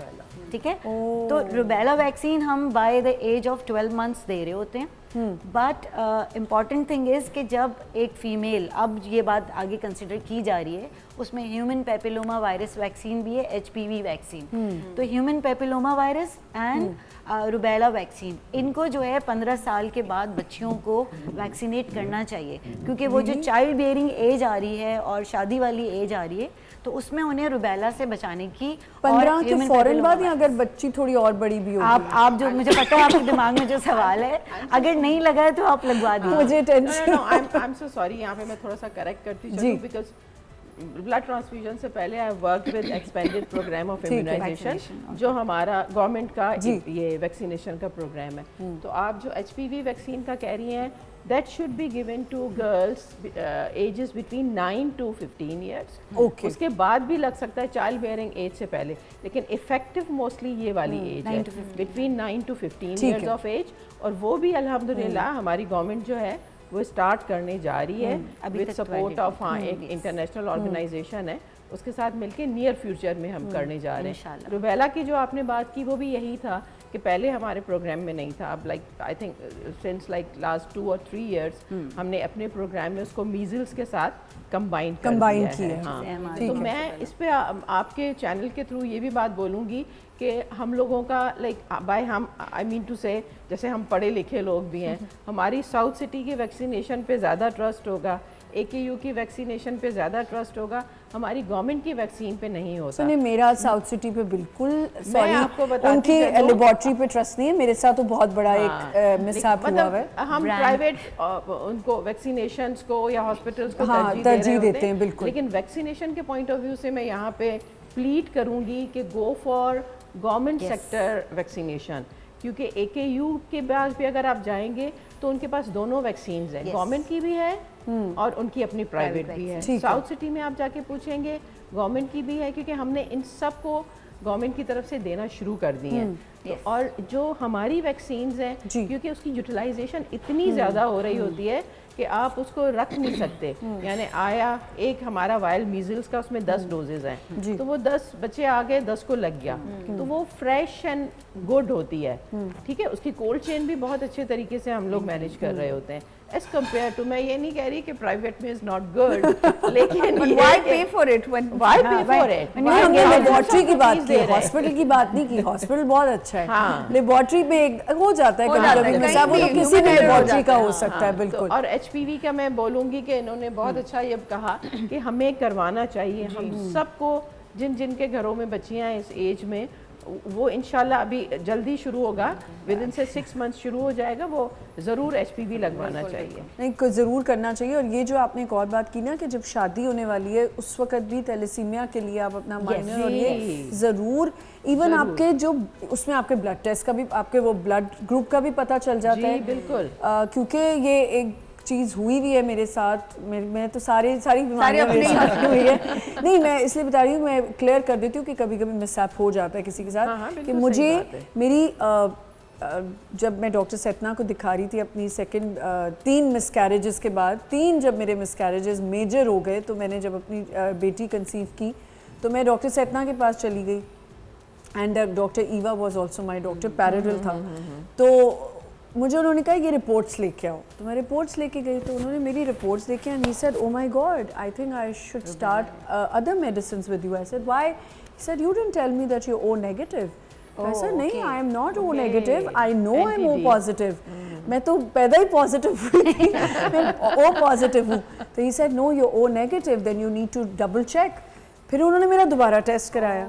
अब जब उन्होंने मेरा दोबारा टेस्ट कराया तो he lost it and he said I am going to write a letter to South City laboratory because ये तो गलत हुआ है। मैं ओ नेगेटिव की बिल्कुल रेयर होता है, उसकी एक अलग मेडिसिन होती है, और अभी तुम्हारे साथ 3 दफा। Actually O negative and he said no I am O positive. Okay okay. Then I had to go and I तो वो तो इतना रिगार्ड रखते हैं डॉक्टर सतना का, जब वो जिंदा थे तो उन्होंने कहा नहीं डॉक्टर साहब से प्लीज़ हम अपोलोजाइज करते हैं, कुछ मिस्टेक हो गई है, वो नेगेटिव लिख दिया, क्योंकि उसकी एक टोटल मेडिसिन ही डिफरेंट होती है। तो I want you to tell people कि अगर आपका ओ नेगेटिव है तो उस औरत को जब वो कंसीव करेगी उसकी कम्प्लीटली, प्लीज़ बताएं कि मेडिसिन डिफरेंट होती हैं। बिकॉज ऑफ कोर्स उसकी बच्चे का मिसकैरेज या उसकी RH फैक्टर जी I can also add in it yes कि एक्चुअली जो ओ नेगेटिव मदर है और अगर बच्चा जो उसने कंसीव किया है वो ओ पॉजिटिव है और जब वो डिलीवर हो जाता है तो डिलीवरी के फौरन बाद विद इन 24 बल्कि with in few hours NT-D एक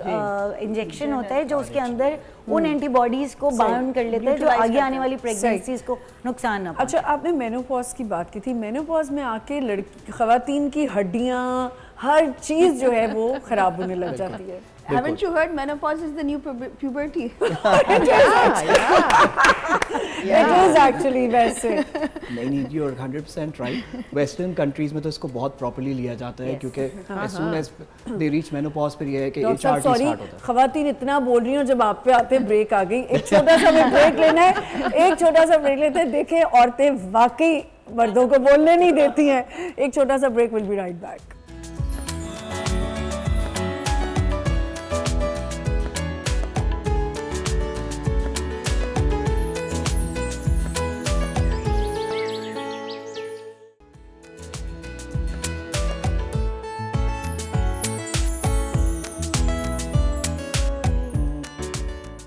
वेलकम बैक वंस अगेन। और अब आप देखें, थोड़ा सा मैंने कहा डॉक्टर्स को ब्रेक देते हैं, पूरा दिन इनका बोलने का ही काम है और दवाइयाँ देने का। अब हम आ गए हैं। अस्सलाम वालेकुम अफेरा, क्या हाल है? वालेकुम सलाम आमना एंड अस्सलाम वालेकुम एवरीवन। मैं बिल्कुल ठीक ठाक हूँ और आप आज बहुत प्यारी लग रही हैं। ये इनका कॉम्प्लेक्शन इतना प्यारा है, डार्क कलर्स बहुत सूट करते हैं आमना।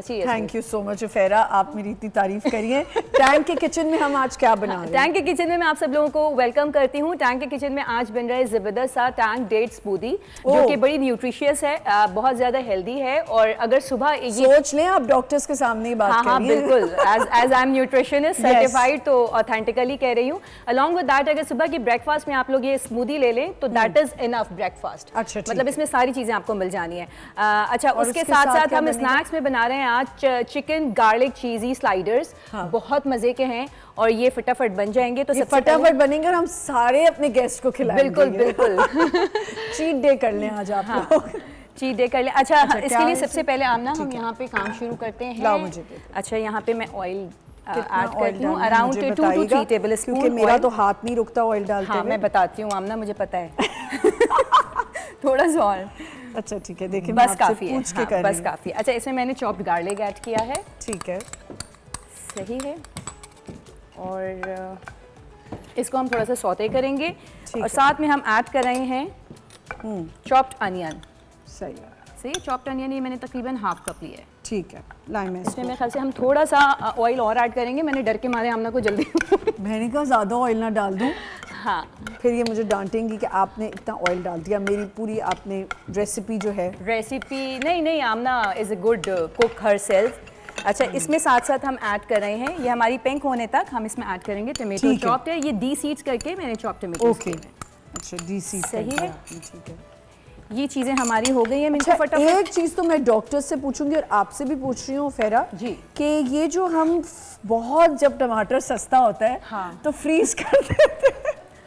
Not I'm more sure ये than- आप खवातीन भी करती होंगी, डॉक्टर्स हैं लेकिन हैं तो घरेलू भी ना साथ साथ। अच्छा, लेकिन जो फ्रीजिंग पॉइंट ऑफ व्यू से हम देखें तो हम क्योंकि विदाउट प्रिजर्वेटिव्स कर रहे होते हैं हम ना, तो एज पर मी 15 डेज से ज़्यादा हमें कोई भी चीज़ स्टोर नहीं करनी चाहिए। और कुक्ड अगर हम कोई चीज़ स्टोर कर रहे होते हैं जैसे फ्रोजन फूड्स वगैरह होते हैं, not more than for 10 days, इससे ज़्यादा फिर हमारे ख़राब हो जाते हैं। अच्छा, इसमें मैं ऐड कर रही हूँ, ये हमारा पिंक हो गया है, इसमें मैंने यहाँ पे सौते किए हुए चिकन है। हाँ, चिकन Cubes में क्यूब्स काट के, हैं, ठीक ऑलरेडी सौते हुए हुए हैं।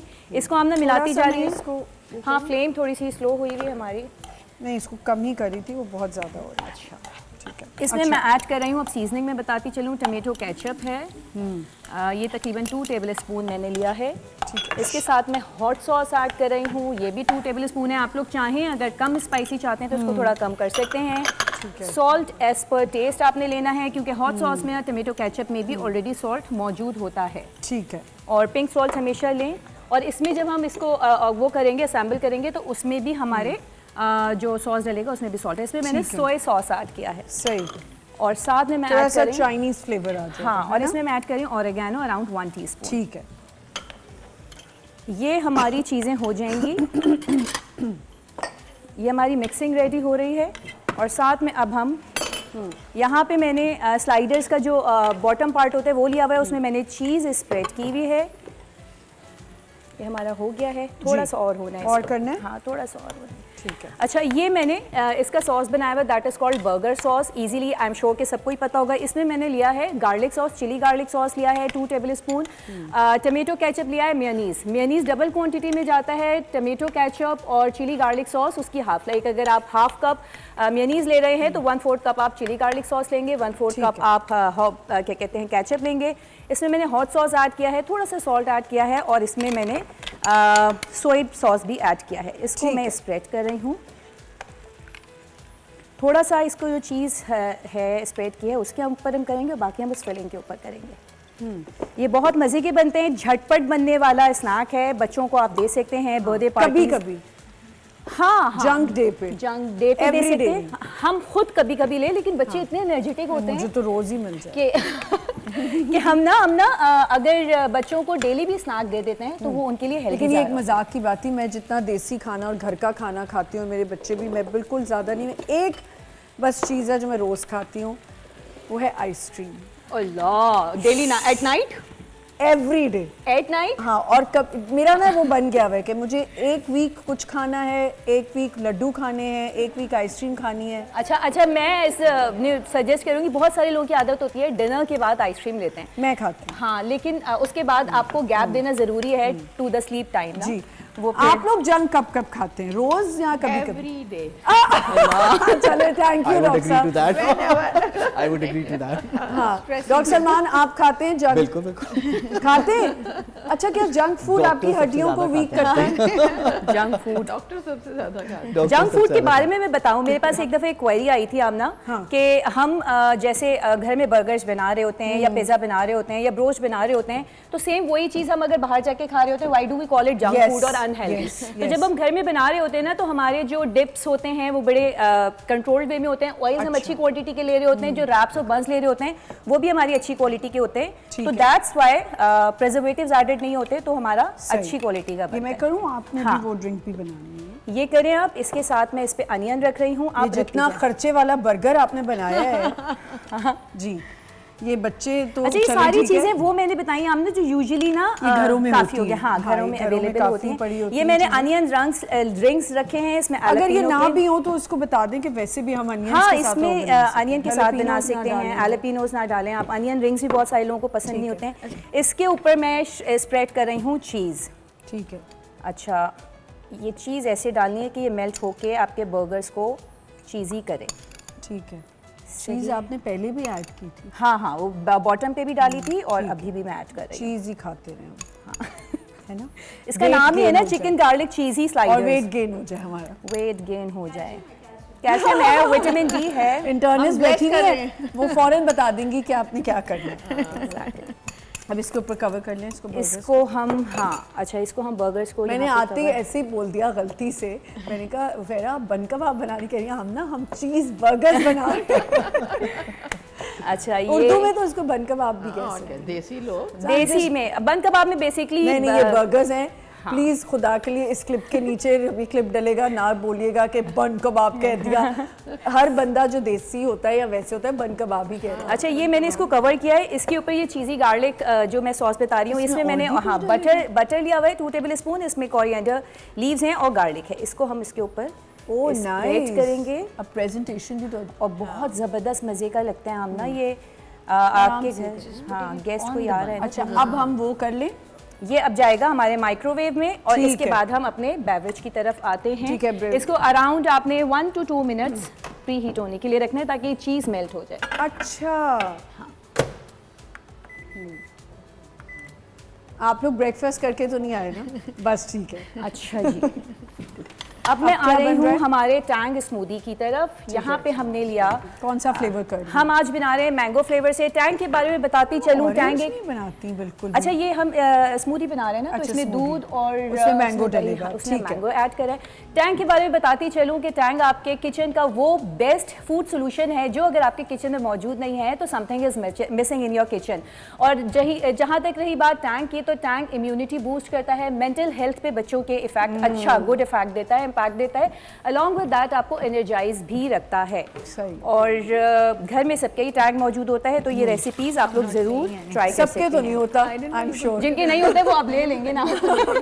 लेकिन मेरे घर में होता है। मैं तो बहुत पसंद करती हूँ टैंक में। एवरीडे टैंक वाले सेशन जब हमारा टैंक वाला किचन का सेगमेंट होता है, मैं बताती हूँ कि ऑरेंज मेरा सबसे फेवरेट फ्लेवर है। और इसमें इसके आपने योगर्ट डालना है? हाँ, मैंने हाफ लीटर जो है इसमें मिल्क लिया है। इसमें मैंने तकरीबन 4 योगर्ट है? टेबल स्पून योगर्ट ले रही हूँ। ठीक है। इसमें मैं थोड़ा सा पानी ऐड करूँगी ताकि है। हमारे डेट्स वगैरह जो है वो थोड़ा सा थिन स्मूदी बने। ठीक है। इसमें मैं ऐड कर रही हूँ तकरीबन 10 डी सीड्स हुए हुए सॉफ्ट डेट्स हैं। ठीक है। और फिर मैं इसमें डेट्स तो हेल्दी हैं। डेट्स हेल्दी है एग्जैक्टली। और सुन्नत रसूल चारों भी- डॉक्टर्स ने ऐसे सारे लाए। और इसमें मैं 4 table spoon mango Tang powder add कर रही हूँ। ठीक है, मैंगो टैंग पाउडर। ठीक और है। जहाँ तक रही टैंग की, जैसे कि हमने स्नैक के साथ इसको सर्व कर रहे हैं, तो टैंग आपके हर मील का और हर स्नैक का बेस्ट परफेक्ट पार्टनर है जी। इसको हम यहाँ पे ऑन कर लें। ब्लेंड करेंगे। ठीक है, ये रखें। बिस्मिल्लाह। मैं तो सोचूं डॉक्टर साहब क्या सोचें, 1 2 3 5 खवातीन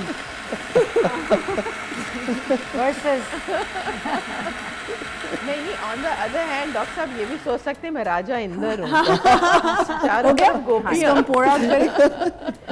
ये हमने पोर आउट कर नहीं, दिया अक्सर है। मेडिकल कॉन्फ्रेंस और ये हमारा ready हो चुका है। आउट नंबर्ड होते हैं हम इनसे, तो he knows how we feel. It just feels like you're back in your medical school. अच्छा, यहाँ पे हाँ, हमारे मेडिकल स्कूल में मेडिकल स्कूल में भी ऐसे ही है। आप लोग बहुत ज्यादा बातें करें। ये किचन सेगमेंट है। बर्गर्स भी अच्छा जी, हमारे बर्गर्स भी रेडी हो गए। ऑलमोस्ट डन है। ओके। अच्छा, ये वैसे जो है ना, ये आपके पास प्लास्टिक ग्लव्स जो Gloves हैं होने डिस्पोजेबल जरूर होने चाहिए घर में। इसको आमना सिर्फ ये मैं I want to show it to you, कितने अच्छे चीज़ी मेल्टेड चीज़ी इफेक्ट हो। डॉक्टर आज तो बड़ी खुश हो रही हैं, उनको तो सबसे पहले डाल के हम सर्व करेंगे। अगर कंप्लीट है तो हम ब्रेक ले सकते हैं। बिल्कुल बिल्कुल, मैं इसको सर्व फाइनल कर दूं। डॉक्टर सलमान, आप फिक्र ना करें, ब्रेक के बाद मैं आपसे भी बात करने वाली हूँ। एक यहाँ पे मैं छोटा सा ब्रेक लेना है। हमारा किचन सेगमेंट भी हो चुका है, ये मज़े के बर्गर्स भी बन गए हैं, टैंक स्मूदी भी बन गया हमारा।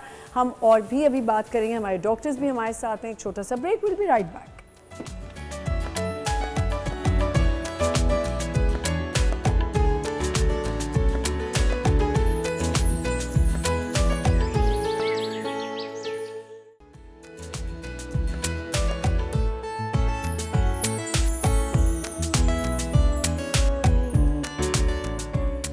Welcome back once again.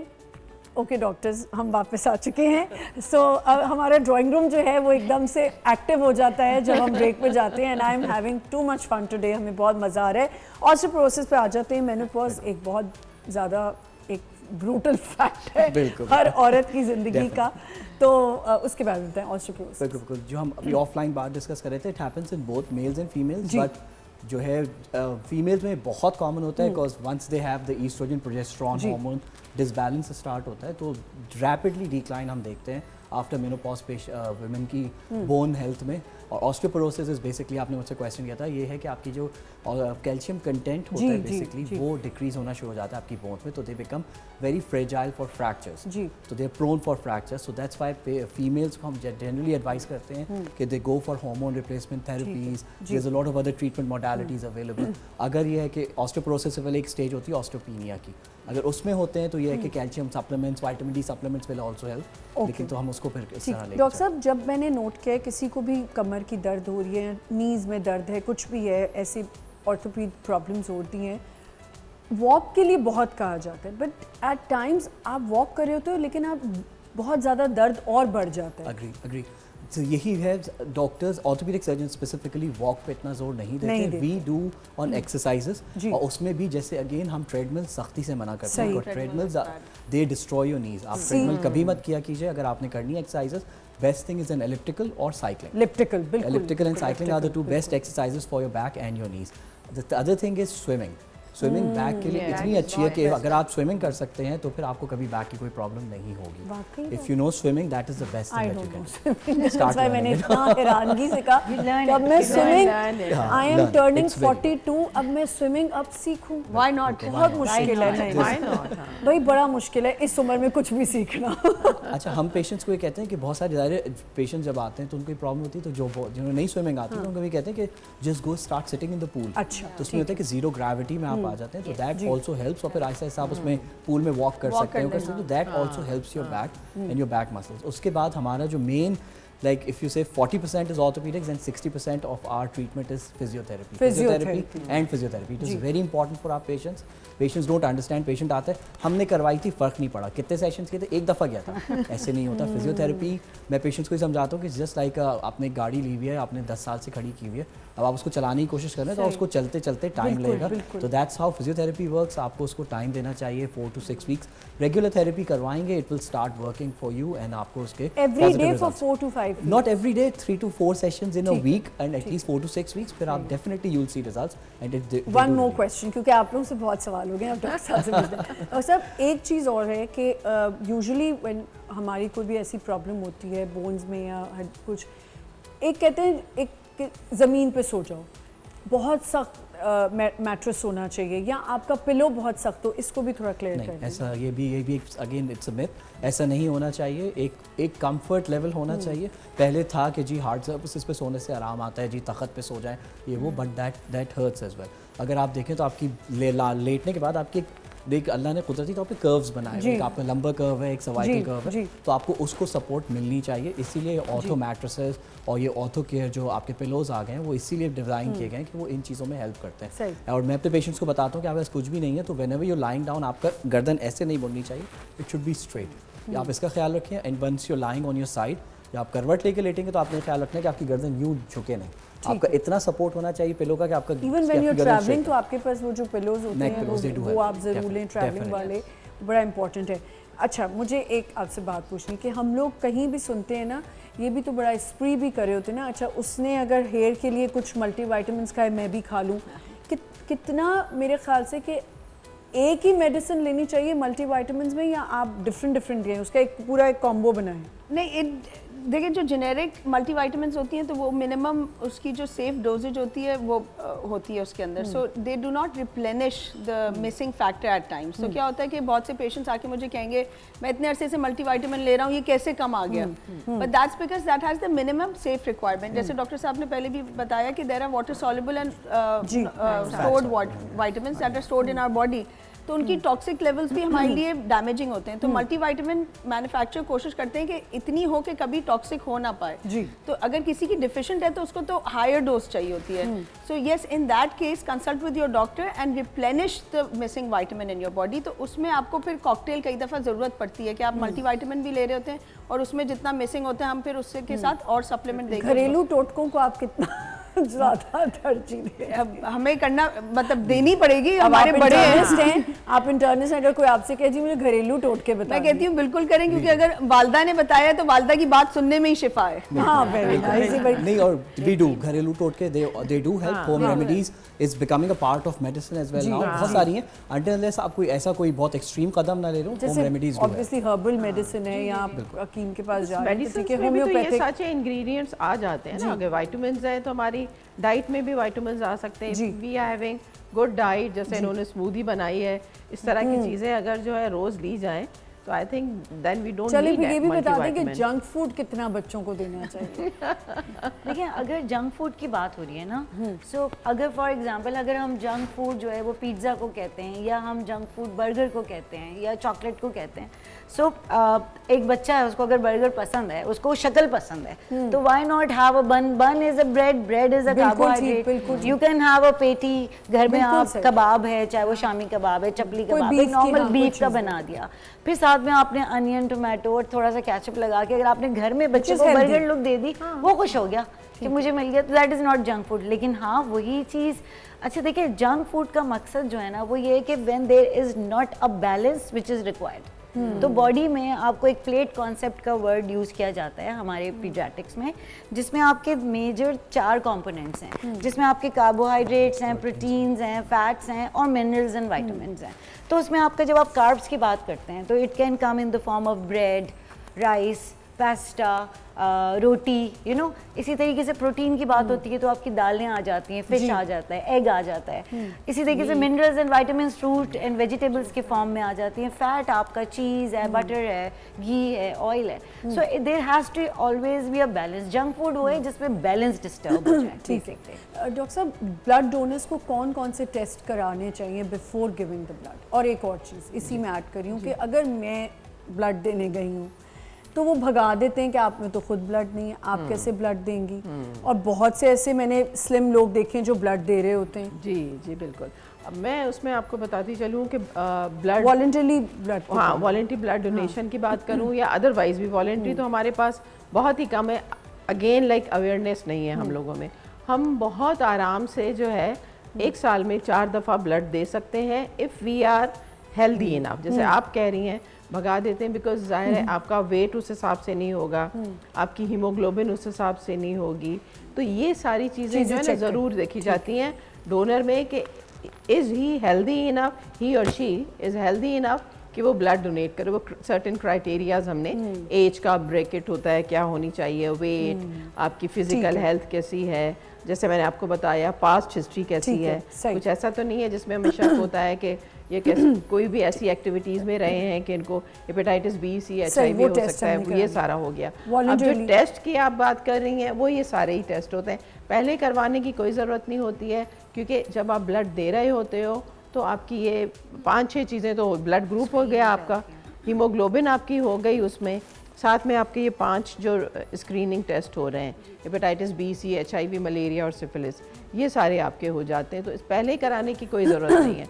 Voluntary blood donation की तरफ मैं आऊँगी कि हमें वो कॉन्सेप्ट अभी तक डेवलप नहीं हो सका है कि हमें देना चाहिए। इस वक्त जो हम रिलाई कर रहे हैं, so we are having like only 13% voluntary blood donation rate Sindh में, और बाकी जो हमारे लोग हैं ना वो एक्सचेंज डोनर्स ही होते हैं, यानी रिश्तेदार होते हैं पेशेंट के, जिनको हम रिक्वेस्ट करते हैं कि आप आके ब्लड देंगे तो हम उसकी रिप्लेसमेंट में जो है आपके पेशेंट के लिए ब्लड अरेंज कर सकेंगे, विच इज़ नॉट गुड। ठीक है, हमें वॉलंटियरली डोनेट करना चाहिए, क्योंकि मैं हैरान होती हूँ कि ईरान जैसा मुल्क अगर हम देखें, टर्की, यहाँ पे जो है 100% वॉलंटरी ब्लड डोनेशन रेट है, विच इज़ वेरी गुड। तो मैं आपके प्रोग्राम के तवस्सुल से सबको ये बोलूँगी कि 8 जून को हम जो है सेलिब्रेट करते हैं वर्ल्ड ब्लड डोनर डे।